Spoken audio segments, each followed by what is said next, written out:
O mundo também quer que você tenha seus próprios interesses, interesses próprios e mundanos. Foi para isso que Satanás disse, tentando Cristo: olha, tudo isto te darei se prostrado me adorares. E é isso que ele continua dizendo aos irmãos: olha, esquece essa glória aí de Deus. Tudo isso você terá se você se curvar ao mundo.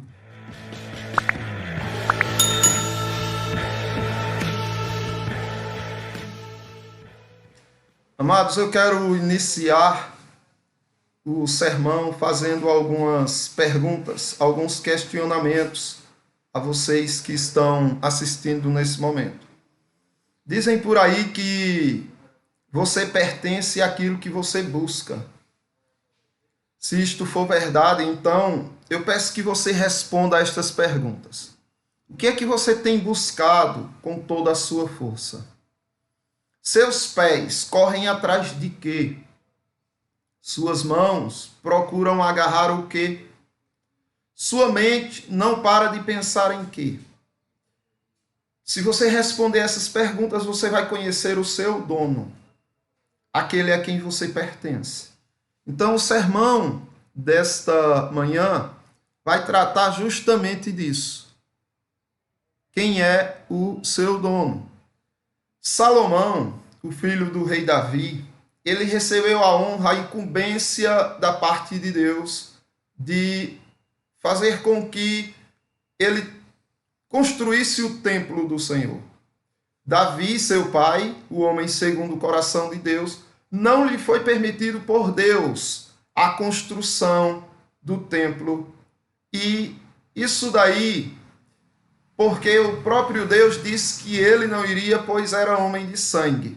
De fato, Davi derramou sangue inocente quando encaminhou para a morte o seu soldado Urias, onde ele, devido ao adultério de Davi, foi sentenciado à morte pelo próprio rei Davi. Davi se arrependeu amargamente, mas as consequências do seu pecado caíram sobre ele. Deus o perdoou, mas também o corrigiu severamente. E dentre tantas punições, uma delas também chega a não ter a honra de construir um templo para o Senhor. Isso foi dado a Salomão, tal incumbência foi dada a Salomão, o filho de Davi. E nesse momento, você observa o que ocorreu quando as coisas estavam se encaminhando, quando tudo estava dando certo para Salomão na construção do templo. Veja o que acontece. É o nosso texto, onde nós teremos uma série de sermões com o título da manifestação da glória de Deus, em busca da glória. 2 Crônicas, capítulo 7, do 1 ao 3, diz assim: tendo Salomão acabado de orar, desceu fogo do céu e consumiu o holocausto e os sacrifícios, e a glória do Senhor encheu a casa. Os sacerdotes não podiam entrar na casa do Senhor, porque a glória do Senhor tinha enchido a casa do Senhor. Todos os filhos de Israel, vendo descer o fogo e a glória do Senhor sobre a casa, se curvaram com o rosto em terra sobre o pavimento e adoraram e louvaram o Senhor, porque é bom, porque a sua misericórdia dura para sempre. Então aqui, já nesses 3 primeiros versículos, você vê a glória de Deus se manifestando. E nós vamos ver o processo no decorrer da nossa série de sermões, tratando justamente disso, pois aqui nós vemos Deus aprovando a construção do templo de Salomão, se agradando do templo que Salomão construiu e manifestando a sua glória naquilo feito por Salomão. Mas é interessante porque, se você observar, a primeira coisa que Salomão fez antes da glória de Deus descer foi orar. Tendo Salomão acabado de orar, desceu o fogo do céu, consumiu os holocaustos e os sacrifícios, e a glória do Senhor encheu a casa. Pois bem, O interesse, a intenção, as ações de Salomão estavam unicamente na glória de Deus. Tendo Salomão acabado de orar, desceu fogo do céu e consumiu o holocausto e os sacrifícios, e a glória do Senhor encheu a casa. Bem, a oração de Salomão, ela tinha essa intenção de atrair a glória de Deus. Agora eu pergunto para você, o que te leva à oração? Qual é a causa que está por trás das tuas orações? É preciso que você responda a essa questão. Porque se você é cristão, autêntico, você ora. Mas se você ora, você está pedindo algo a Deus ou você está buscando algo de Deus. E eu pergunto, o que você está buscando em Deus? O que é que te leva a orar? O que é que faz com que você se apresente diante de Deus? Você está atrás de quê? Veja o que estava por trás das orações do Senhor Jesus. Jesus Cristo, ele sempre orou, mas por trás dos motivos ali iniciais, tinha algo muito maior, tinha algo muito mais expressivo, muito mais grandioso. Eu vou pegar um exemplo aqui, onde Jesus Cristo pega 3 de seus discípulos, Pedro, Tiago e João, para levar ao monte, onde ele vai orar ao Pai. E, à medida que ele está orando, tudo o que ele deseja para os seus discípulos começa a acontecer. E eu quero que vocês prestem bem atenção nessa passagem. Porque, como a glória desceu em Salomão, desceu também enquanto Jesus orava. E o que experimentaram os discípulos nesse momento foi algo incrível. Só que, logo após eles experimentarem dessa glória, eles começaram a cometer algumas falhas, nas quais nós vamos meditar nesta manhã, para que você não corra o mesmo risco de, depois de experimentar a glória de Deus, se desfazer delas devido a caprichos e interesses mundanos. Observe a oração do Senhor Jesus Cristo no Evangelho segundo Lucas, capítulo 9, do 28 por diante. Diz assim: cerca de 8 dias depois de proferidas estas palavras, tomando consigo a Pedro, João e Tiago, subiu ao monte com o propósito de orar. Então Jesus Cristo leva os 3 com o propósito de orar. E aconteceu que, enquanto ele orava, a aparência do seu rosto se transfigurou e suas vestes resplandeceram de brancura. Eis que 2 varões falavam com ele, Moisés e Elias, os quais apareceram em glória e falavam da sua partida, que ele estava para cumprir em Jerusalém. Pedro e seus companheiros achavam-se prêmidos de sono, mas, conservando-se acordados, viram a sua glória. E os 2 varões que estavam com ele, ao se retirarem estes de Jesus, disse-lhe Pedro: Mestre, bom é estarmos aqui. Então, façamos 3 tendas. Uma será tua, a outra de Moisés e a outra de Elias. Não sabendo, porém, o que dizia. Enquanto assim falava, veio uma nuvem e os envolveu, e encheram-se de medo ao entrarem na nuvem. E dela veio uma voz dizendo: Este é o meu filho, o meu eleito, a ele ouvi. Depois daquela voz, achou-se Jesus sozinho. Eles calaram-se e, naqueles dias, a ninguém contaram coisa alguma do que tinham visto. Vamos entender o que está acontecendo aqui. Jesus Cristo vai orar para que os apóstolos experimentem e vejam a manifestação da glória do Filho de Deus.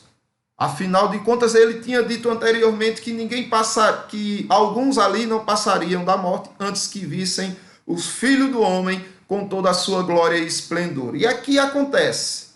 8 dias depois eles têm essa experiência.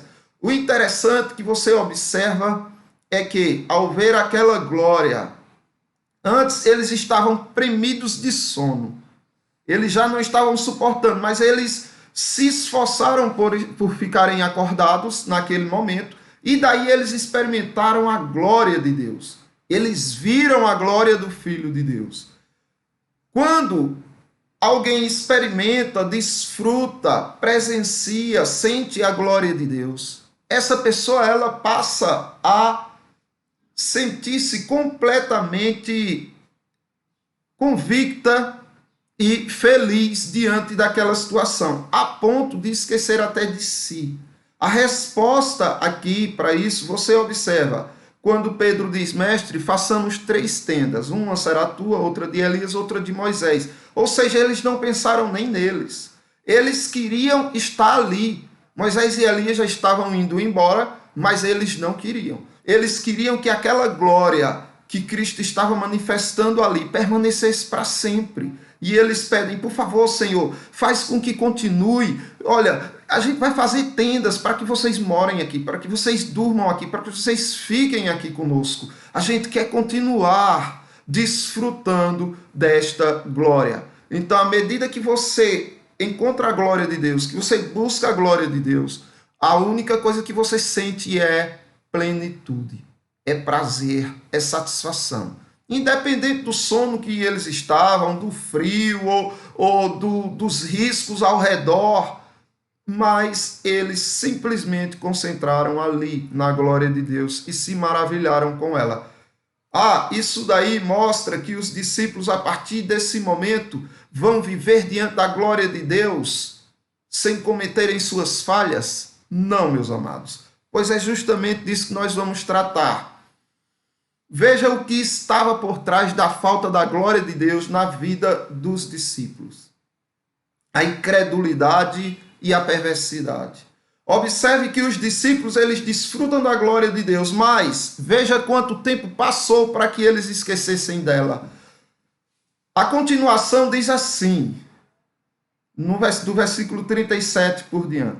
No dia seguinte, olha, depois desse dia, ao descerem eles do monte, veio ao encontro de Jesus grande multidão. E eis que dentre a multidão surgiu um homem, dizendo em alta voz, Mestre, suplico-te que vejas meu filho, porque é o único. Um espírito se apodera dele e de repente o menino grita e o espírito atira por terra, convulsionando até espumar. E dificilmente o deixa, depois de ter quebrantado. Roguei aos teus discípulos que o expelissem, mas eles não puderam. Respondeu Jesus, ó geração incrédula e perversa, até quando estarei convosco e vos sofrerei? Traze o teu menino. Quando se aproximando o demônio, o atirou no chão e o convulsionou. Mas Jesus repreendeu o espírito imundo, curou o menino e o entregou ao seu pai. Observe aqui que um dia depois deles experimentarem da glória de Deus, eles agiram de forma incrédula e perversa. E por que Jesus Cristo os repreendeu dessa maneira? Porque eles não puderam fazer nada pela vida daquele aflito, daquele menino que estava endemoniado. E por que eles não fizeram?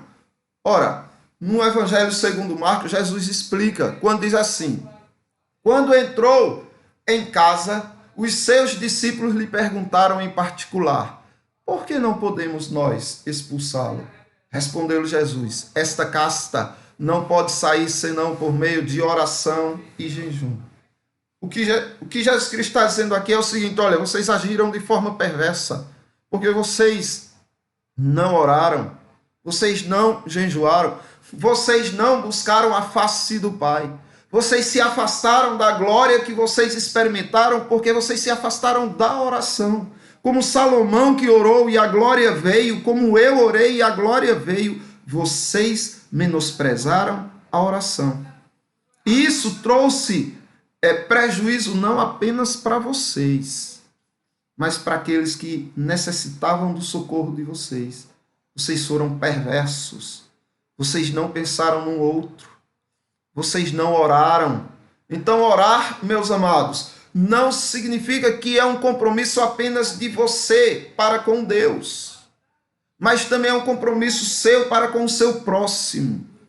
Se você se afasta da oração, se você negligencia a oração, você está negligenciando os dois grandes mandamentos. Amar a Deus acima de todas as coisas, porque você não está buscando, e negligenciando o segundo maior também, que é amar ao teu próximo como a ti mesmo. Então você está quebrando toda a lei de Deus, simplesmente porque negligencia as orações. E Jesus Cristo diz: você é perverso.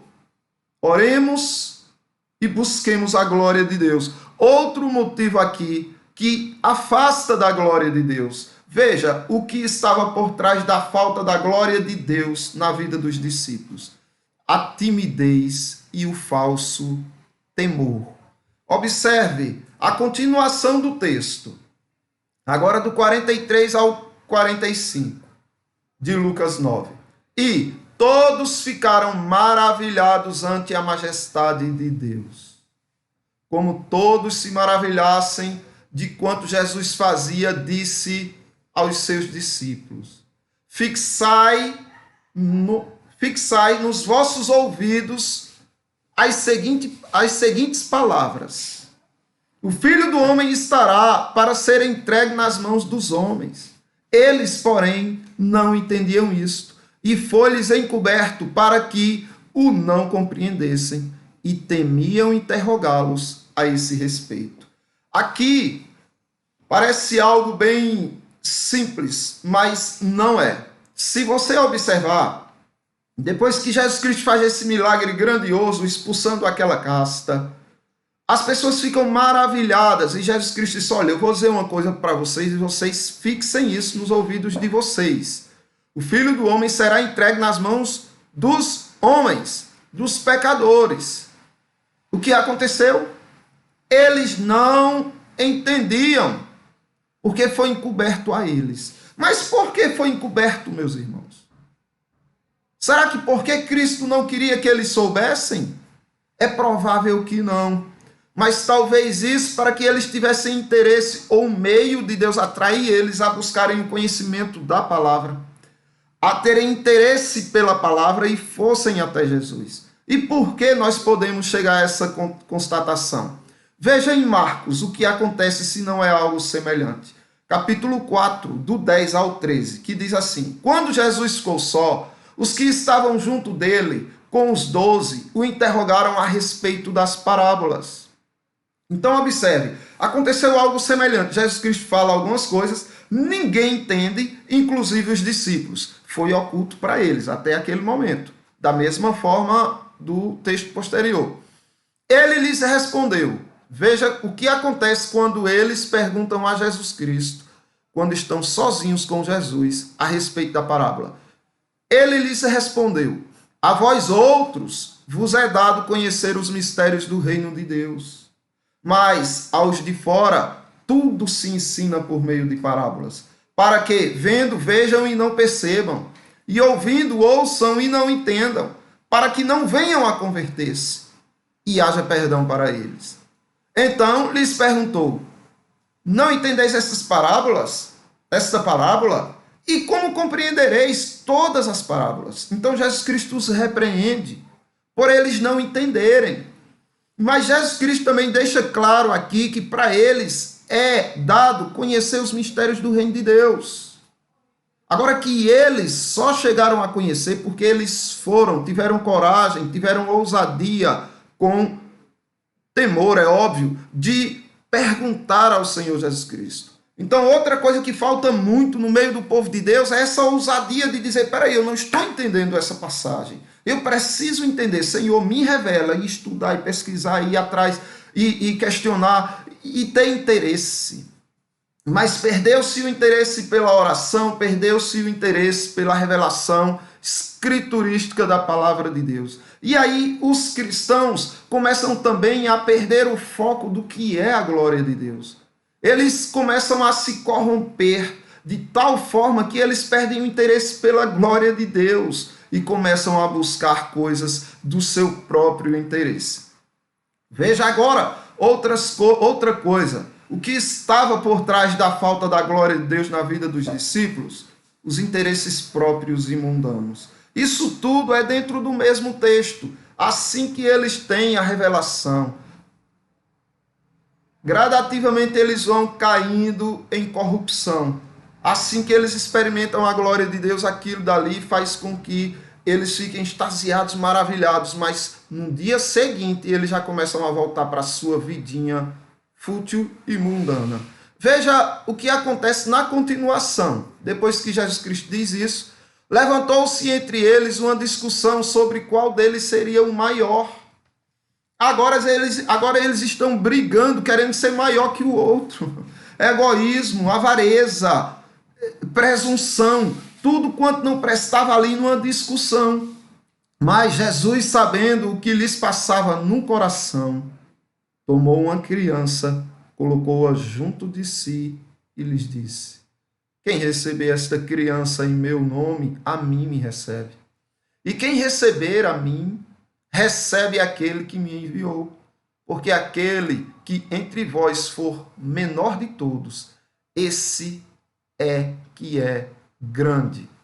O que Jesus Cristo está dizendo aqui, basicamente, se vocês estão perdendo de vista a glória de Deus, porque vocês estão querendo se fazer grandes. Mas vocês vão experimentar e desfrutar da glória de Deus quando vocês se fizerem pequenos.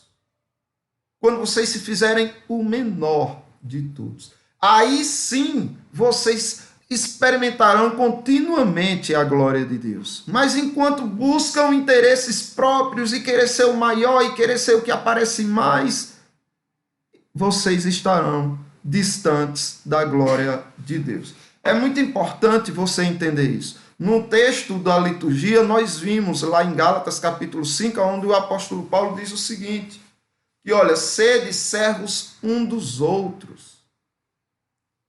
Façam-se escravos um dos outros. Enquanto isso não acontecer, você não vai saber o que é a glória de Deus. Enquanto você não souber o que é a glória de Deus, você vai se satisfazer com as sujeiras desse mundo. Você vai se satisfazer com o alimento de porcos.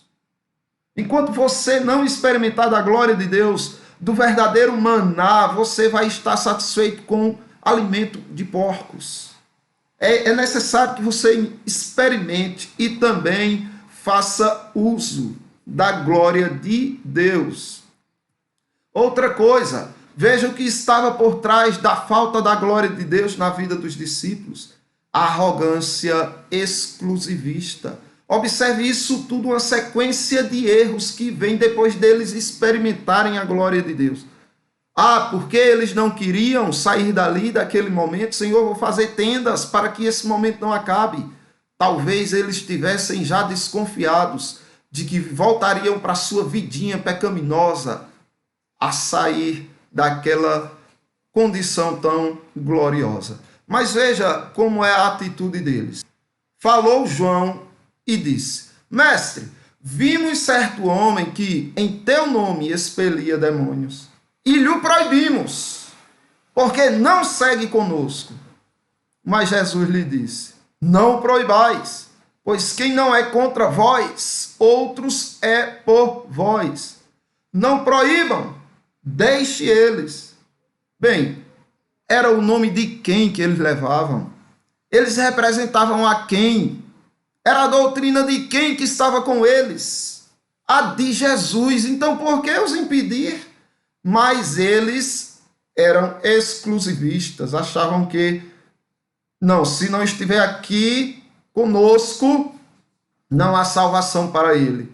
Doutrinas essas que você encontra no meio do catolicismo romano, no meio do adventismo, no meio da Testemunha de Jeová, no meio da Igreja do Véu. Você observa que eles são exclusivistas. Se não tiver no nosso grupo, não tem salvação.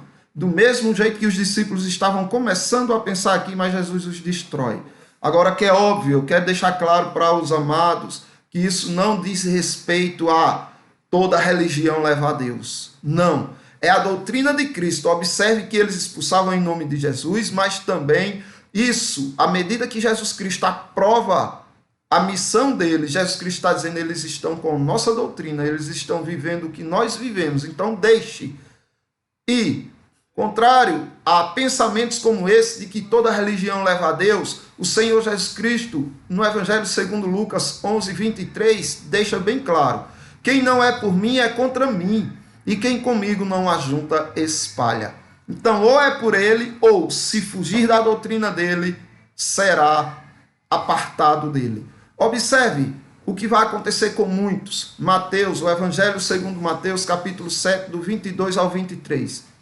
Muitos naqueles dias hão de dizer-me, Senhor, Senhor, porventura não temos nós profetizado em teu nome?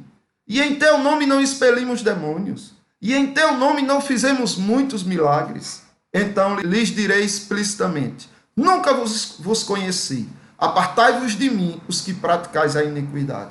Então aqui que fique bem claro para aqueles que estão assistindo.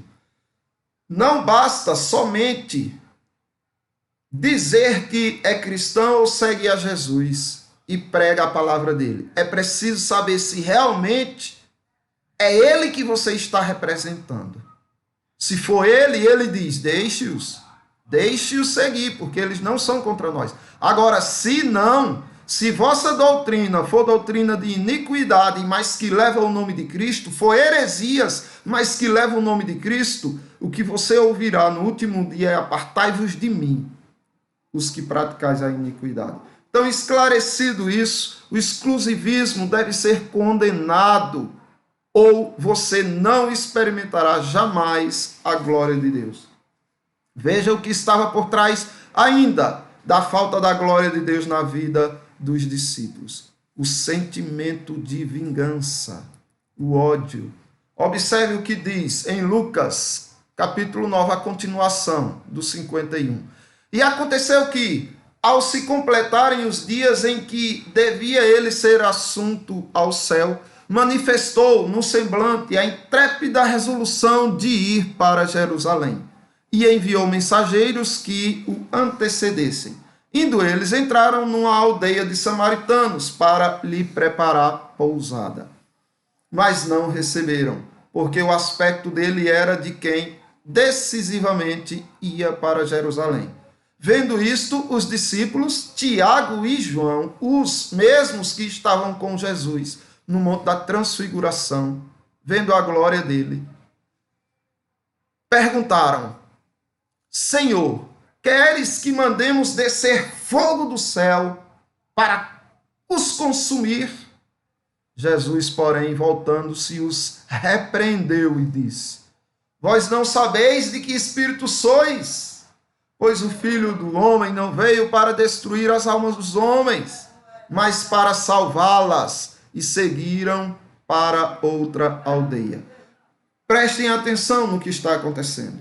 Corrupções de um coração que não está lembrado da glória de Deus, que não está desfrutando da glória de Deus.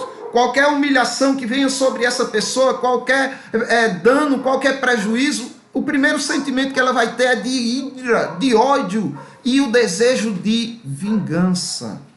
E por que isso? Porque essa pessoa desconhece ou esqueceu o que é a glória de Deus.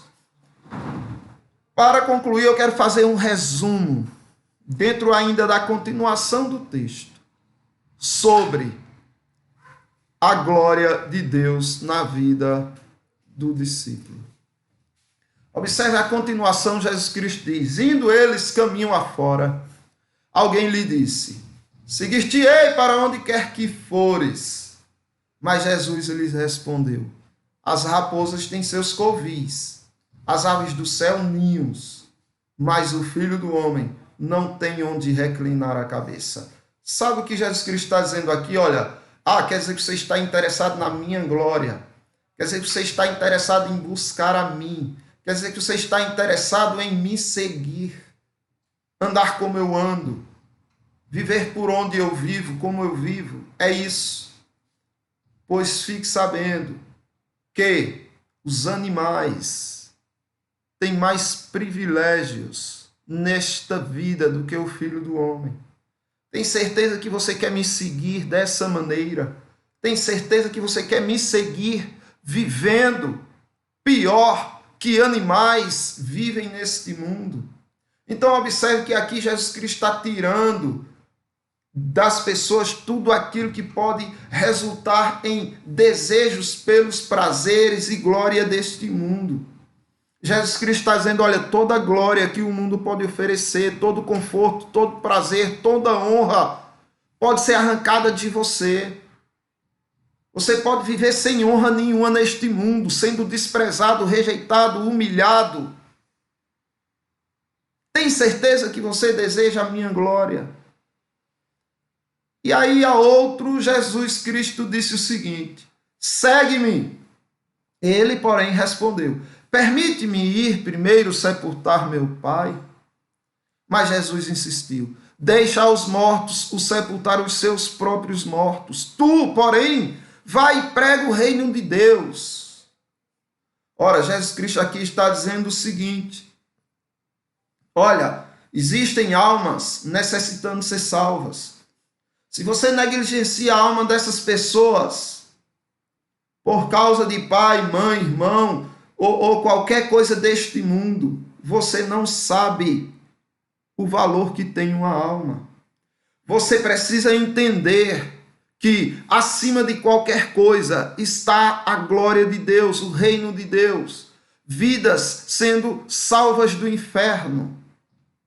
O problema, meus amados, não é a morte física. O problema não é enterrar um morto físico. O problema é a morte eterna. O problema é essa pessoa ser sepultada no inferno. A preocupação com sua vida física não pode superar a preocupação com a vida espiritual das pessoas. A vida eterna significa e importa muito mais que a tua vida física. É isso que Jesus Cristo está dizendo. Olha, o reino de Deus precisa ser pregado. Pessoas precisam ser salvas. Pare de pensar no seu corpo, pare de pensar no seu físico, quando isto põe em risco a vida espiritual de alguém. E depois ele continua. Outro lhe disse, seguir-te-ei, Senhor, mas deixa-me primeiro despedir-me dos de casa.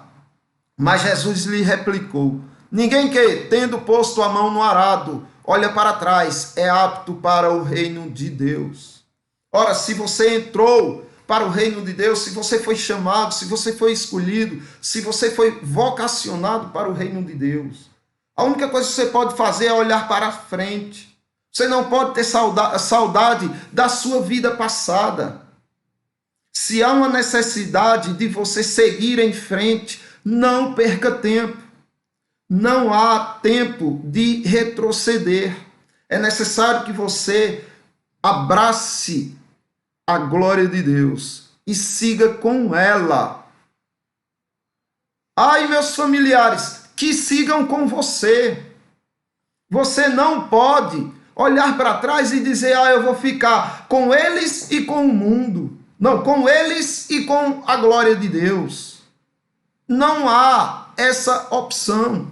Ou você só aceita a glória de Deus, ou não vai ter como dividir ela com o mundo. Agora que vai esquecer eles? Não. Eles fazem parte do reino, no sentido de você ainda poder pregar para eles, de você ajudar eles. Eles ainda estão no reino onde se pode ouvir o evangelho. Então, em vez de você pensar em se despedir deles, pense em trazer eles com você. Pense em fazer com que eles entrem para o reino de Deus e não você sair de momentos com Deus para viverem uma vida distante ou desfocada da glória de Deus. É necessário que você tenha essa compreensão. Olha, Senhor, e os de casa? Olha, os de casa ou estão com você ou não vão servir para você. Traga eles, ore por eles, pregue para eles, dê testemunho de vida, até que ele se convença de que o lado bom é o seu. Porque se você fica interrompendo a sua missão para envolver-se com os prazeres ou os costumes deles, eles vão entender que você sente falta, mas eles jamais vão sentir falta do que você está experimentando, se você não consegue apresentar convicções do prazer que você sente em estar com a glória de Deus. Pois bem, irmãos, suas orações, a intenção última delas é a glória de Deus. Quando você ora, você está interessado na glória de Deus? Ah, não, mas Jesus não ensinou a orar Pai Nosso e pedir o pão nosso, sim. Mas você acha que quando Jesus Cristo mandou você orar o pão nosso, pedindo o pão de cada dia, foi para que você esqueça a glória de Deus? Não. Todos os pedidos, todas as intenções, todas as suas orações precisam estar focadas na busca da glória de Deus.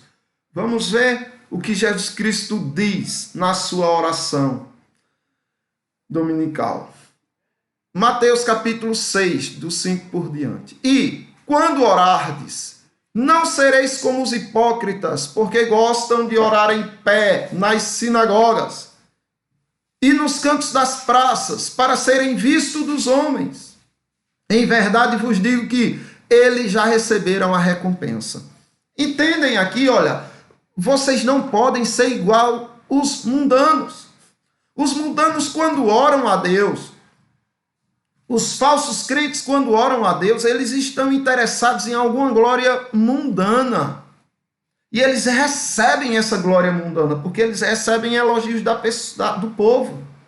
Agora, Jesus Cristo vai dizer como é que tem que ser com os seus verdadeiros discípulos. Tu, porém, quando orares, entra no teu quarto e, fechada a porta, orarás a teu Pai, que está em secreto, e teu Pai, que vê em secreto, te recompensará. Ou seja, é algo entre você e Ele apenas, entre você e a glória dEle apenas. Você experimentará da glória dEle à medida que você desfocar, à medida que você cegar para a glória do mundo. E ele continua: e orando, não useis de vãs repetições, como os gentios, porque presumem que pelo muito falar serão ouvidos. Não vos assemelheis, pois, a eles, porque Deus, o vosso Pai, sabe o que tendes necessidade antes que lhe peçam. Então, observe, Deus sabe de suas necessidades. Não adianta você querer aparecer mostrando belas e longas palavras. Ele sabe o que você necessita. Ah, se ele sabe, por que eu vou orar? Ah, para que você tenha momentos íntimos e secretos com o seu Pai que está em secreto e te recompensará por você buscar essa glória que há nele. Portanto, vós orareis assim: Pai nosso, que estais nos céus, santificado seja o teu nome. Observe o foco. O Pai que está acima e que deve ter o nome santificado em sua vida. E ele diz: venha o teu reino. Entendem? Venha o teu reino. Porque, Senhor, eu não me agrado deste reino. Eu não me agrado deste mundo. Eu não me agrado destas glórias vãs. Eu me agrado do teu reino. Eu me agrado da tua glória. Venha a tua glória, o teu reino. Faça-se a tua vontade, assim na terra como no céu. Aí só depois disso ele diz: o pão nosso de cada dia dai-nos hoje. Então aí ele diz: Senhor, olha para também minhas necessidades físicas. Afinal de contas, como ele experimentaria a glória de Deus neste mundo se ele não tivesse vivo? E perdoa-nos as nossas dívidas, assim como nós temos perdoados aos nossos devedores. E não nos deixes cair em tentação, mas livra-nos do mal. Observe, não nos deixes cair em tentação, ou seja, não deixe que a gente perca o foco da tua glória. Não deixe que a gente se afaste da tua glória. A gente não quer cair em tentação, Senhor, porque a gente quer continuar desfrutando da tua glória. mas livra-nos do mal, pois teu é o reino, o poder e a glória para sempre. Sim, meus irmãos, de Deus é toda glória para sempre. Enquanto não aprenderem a buscar unicamente a glória de Deus, não vão desfrutar dela. Enquanto não desfrutam dela, vão estar satisfeitos com alimentos de porcos e não com alimentos de santos. Porque se perdoardes aos homens as suas ofensas, também vosso Pai celeste vos perdoará. Se, porém, não perdoardes aos homens as suas ofensas, tampouco vosso Pai vos perdoará as vossas ofensas. Então, observe que aqui está justamente todo aquele padrão que a gente viu anteriormente, na continuação, logo após eles experimentarem da glória de Cristo. Cristo aqui condenando qualquer sentimento de arrogância, de superioridade, de exclusivismo, até na oração do Pai Nosso. O interesse, a intenção e as orações de Salomão estavam unicamente na glória de Deus. Entendam isso. Em busca da glória de Deus. Era o que Salomão queria. Tendo Salomão acabado de orar, desceu o fogo do céu e consumiu o holocausto e os sacrifícios. E a glória do Senhor encheu a casa. Querem saber o que Salomão orou ao Senhor quando o Senhor perguntou a ele o que ele queria? Observe o que diz 2 Crônica, capítulo 1, do 7 por diante. Naquela mesma noite, apareceu Deus a Salomão e lhe disse: pede-me o que queres que eu te dê. Respondeu Salomão: de grande benevolência usastes para com Davi, meu pai, e a mim me fizeste reinar em seu lugar. Agora, pois, ó Senhor Deus, cumpra-se a tua promessa feita a Davi, meu pai, porque tu me constituístes rei sobre um povo numeroso como o pó da terra. Dá-me, pois, agora sabedoria e conhecimento, para que eu saiba conduzir-me à testa deste povo. Pois quem poderia julgar a este grande povo? Disse Deus a Salomão: porquanto foi este o desejo do teu coração, e não pedistes riquezas, bens e honras, nem a morte dos que te aborrecem, nem tampouco pedistes longevidade, mas sabedoria e conhecimento para poderes julgar o meu povo, sobre o qual te constituí rei. Sabedoria e conhecimento são dados a ti, e te darei riquezas, bens e honras, quais não teve nenhum rei antes de ti, e depois de ti não haverá teu igual. Entendem quais eram as intenções de Salomão, os desejos de Salomão, aonde Salomão estava com o seu coração na glória de Deus. E por causa disso, porque Salomão queria o bem do povo de Deus, porque Salomão esqueceu de si. Olha, eu não peço vida longa não, Senhor. Eu não peço também que meus inimigos sejam derrotados por mim, não, Senhor. Mas eu peço uma coisa: o bem do teu povo, Senhor. Deus lhe deu tudo que ele precisava. Então, eu rogo aos amados irmãos que tenham cuidado com a corrupção que esse mundo traz sobre vocês. O mundo quer fazer com que vocês se sintam superiores. O mundo quer que você seja incrédulo e perverso, egoísta. Não orem, e se orarem, que seja só em benefício próprio. O mundo quer que vocês sejam tímidos e tenham um falso temor, sem interesse de buscar grandes conhecimentos que estão em Cristo. Um falso temor, uma timidez perversa. O mundo também quer que você tenha seus próprios interesses, interesses próprios e mundanos. Foi para isso que Satanás disse, tentando Cristo: olha, tudo isto te darei se prostrado me adorares. E é isso que ele continua dizendo aos irmãos: olha, esquece essa glória aí de Deus. Tudo isso você terá se você se curvar ao mundo. Também é preciso que vocês tenham cuidado com a arrogância exclusivista. Existem muitos irmãos por aí simples, humildes, em igrejas humildes, que são verdadeiramente crentes. Precisam conhecer mais, talvez, como todos nós precisamos conhecer mais, mas não devemos fazer guerra com aqueles que amam sinceramente ao Senhor Jesus Cristo e que estão aprendendo ainda o caminho da verdade. Outra coisa também que vocês precisam ter cuidado para não se afastarem da glória de Deus é o sentimento de vingança. Aquele irmão olhou mal para mim, eu fiquei sabendo que fulano estava conversando de mim por trás, deram prejuízo a mim, eu não quero mais saber desse irmão, não olho mais, não dou bom dia, meu coração está amargurado, meu coração está rancoroso. Sentimento de vingança que fará com que você nunca saiba o quão preciosa e deliciosa é a glória de Deus. Que Deus abençoe a todos e que todos estejam firmes em busca de um só propósito, a glória de Deus.